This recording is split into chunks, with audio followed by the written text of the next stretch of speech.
I want to show my family I can do this. And not just my family, my whole city, the state, the world, everybody.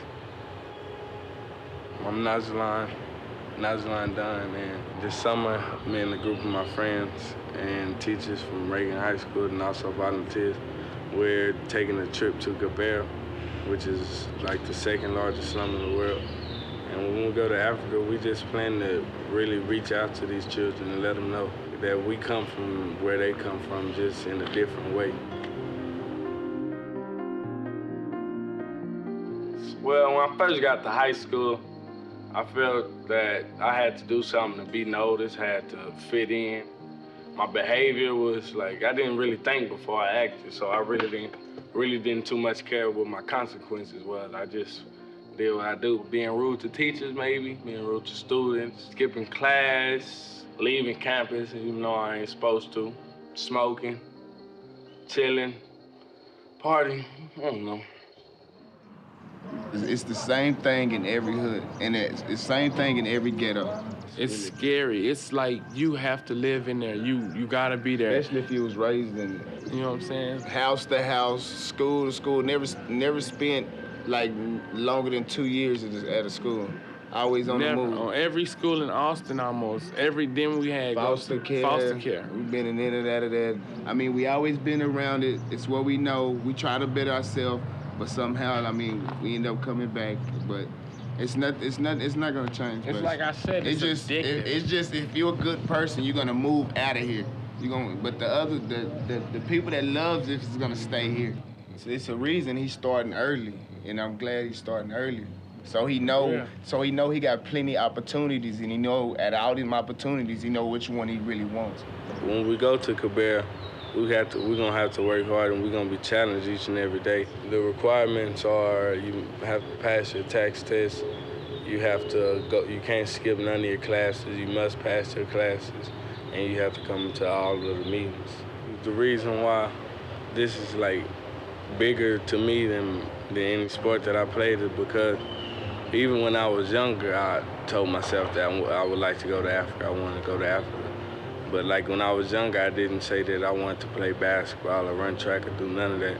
But now, when I realized that I could play basketball, I could run track, I put effort into it just to kind of be like mediocre at it, just barely enough to get by. But with this trip, it can't be just barely to get by. I have to put my all into it. I gotta strive for it and work hard to do it. If the world only knew all the talent that he has more than just several talents. He has more than just 10 talents. He has more talents than he can think of, you know?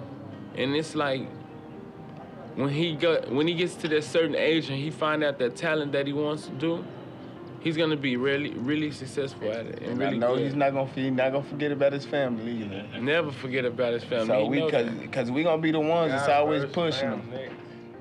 When my mama really just pointed out to me, like when she sent me a letter and she pointed out to me that I'm a leader, and she was like, you might not know what this means right now, and I really didn't, but the next line said, just pray to God and he'll reveal it to you. He'll help you understand what he's talking about and like that you really do have a purpose.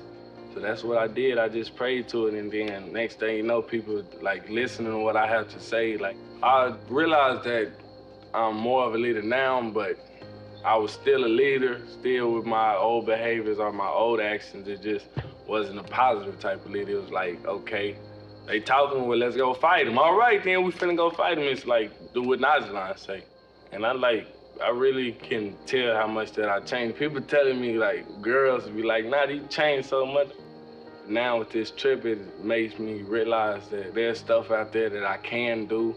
And I can, if I set my mind to it, I can really do it. I can either fail or I can succeed. It's like, I don't want to fail. I know that I don't want to fail, and I'm pushing my mind not to fail. But with this trip, I know I'm going through it. I know I'm going to finish with it. It gave me, like, purpose to really just be in all my classes and be in school and make sure I go to all the meetings, stay up on my grades. It gives me something to push for, even though I'm supposed to be pushing for it already without this, but it helps me. Really just it motivates me to keep on going and not stop. It really proves that good things can come out of Reagan High School. Like, if you think Reagan High School is a bad situation, well, this trip gonna really prove that good things can come out of bad situations. The light is really gonna shine in the dark. It don't have to be what you expect, but this is not what you expect. So good things can come out of here.